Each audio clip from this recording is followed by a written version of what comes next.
Hi, this is Rachel from the Shades of Orange. I'm so excited to be filming my favorite video of the year, and that is my top books of 2015. This year I read a groundbreaking 90 books and had to whittle that down to 10 favorites.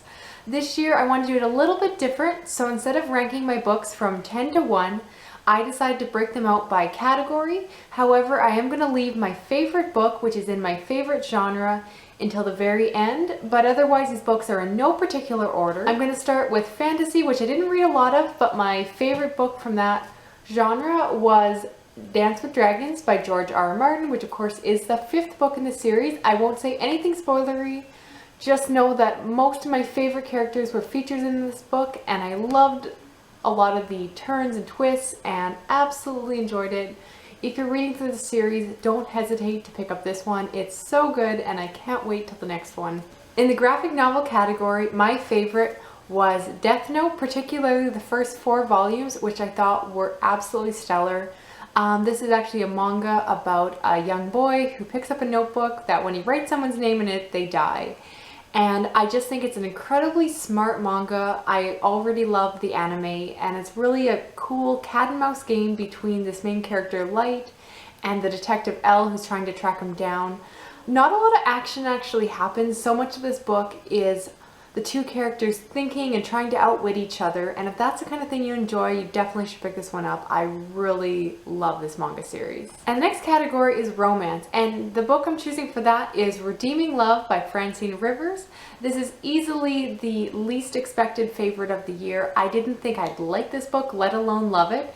It's a romance which is also a Christian historical fiction about a young prostitute in the pioneer days who gets sold off to a man who decides to marry her, and it's how their relationship slowly develops. I was completely sucked into the story. I love the pioneer setting.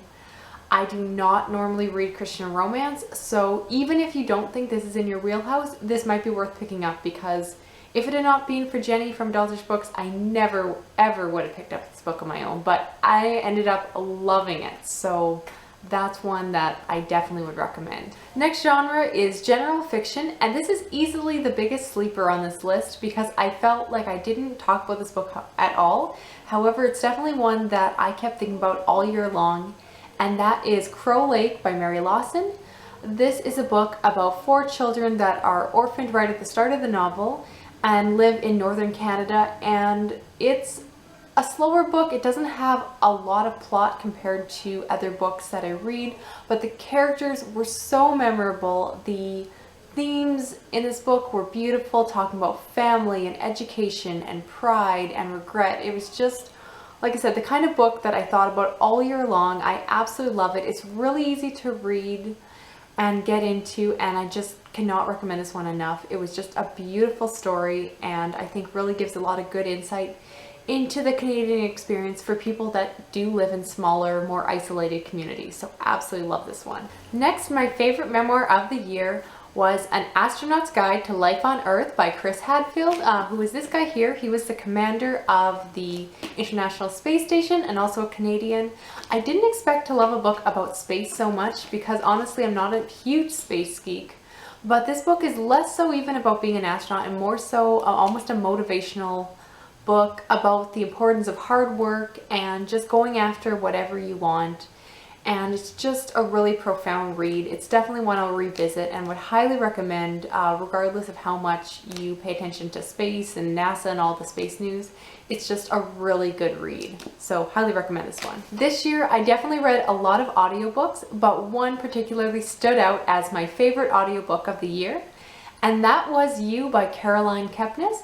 I could have included this book in my favorite suspense and mysteries category. However, I honestly feel I wouldn't have enjoyed this book quite as much if I had read a physical copy compared to listening to the audiobook. The narrator was just phenomenal, and in my opinion, he took a pretty good book and made it amazing. I was completely addicted to this book. It's all about a man who is stalking this young woman, and he's obsessive, and I became obsessive about the audiobook. It's all I wanted to do was listen to it, and books that really pull me in that much and just completely left me with a book hangover. I just cannot recommend this book enough.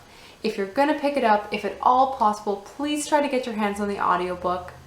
I really think it makes a difference with this particular book, how you read it. Finally, the last category I'm going to talk about is suspense and mysteries, which is of course my favorite genre. So instead of picking one book, I actually have 4 different books I want to highlight in this category. The first favorite is The Likeness by Tana French. I thought this book was absolutely addicting. It's all about an undercover cop who finds out that a woman has died who happens to look just like her, so she ends up going undercover to live with this dead woman's roommates to figure out who did it. I read this over a couple of airplane trips and just loved it. It was so addicting, so fun, and I highly recommend it. The plot's a little bit implausible, but if you can get past that and just go with it, it's such a fun ride, so highly recommend. Another favorite this year was The Life We Bury by Alan Eskin, and this is a phenomenal mystery novel about a young college student who goes to write an essay on an elderly man who is being released from prison into a nursing home because he's dying. And he ends up finding out this man's story. He was put in jail for a terrible crime committed against a young girl, and as he starts to investigate, he starts to end up having questions as he looks into this man's past. He was also involved in war, and just looking at all of this man's history, it's a beautiful story of regret and the things that we hide away and secrets. The mystery is not the most complex. I did figure out part of the way through, but it's one of these stories where it's so memorable. I love the characters, I love the themes. It was just great, and I'm so excited to see more from Alan Eskin. He is definitely an author to watch because that was such a phenomenal debut novel. The next book is actually a novella, and that is The Grown Up by Gillian Flynn. I absolutely loved her short story all about a psychic who goes to investigate a haunted house. It's incredibly short, so I don't want to say too much about it, but if you're a fan of Gillian Flynn, this one will not disappoint. I only wish it was longer because I could read Gillian Flynn's writing all day long, but it was exactly what you'd expect. And I just highly recommend that one. Gave it a full 5 stars and just thoroughly enjoyed it.